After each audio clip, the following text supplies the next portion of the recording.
We are back on the town hall and talking a little bit now about recreational marijuana because today was actually an important deadline after the state legalized the drug for recreational use earlier this year.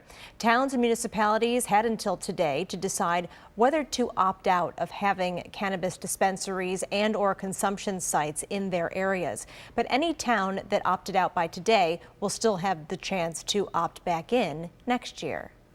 We've had around, I think, 400 or 500 municipalities opt out of 15 or 1600.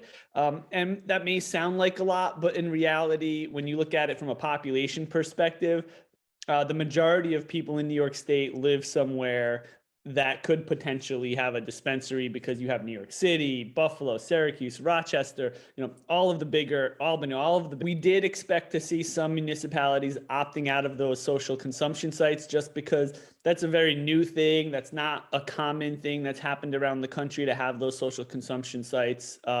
And so they'll see, how it works across the state. I mean, it is a little bit of an experiment.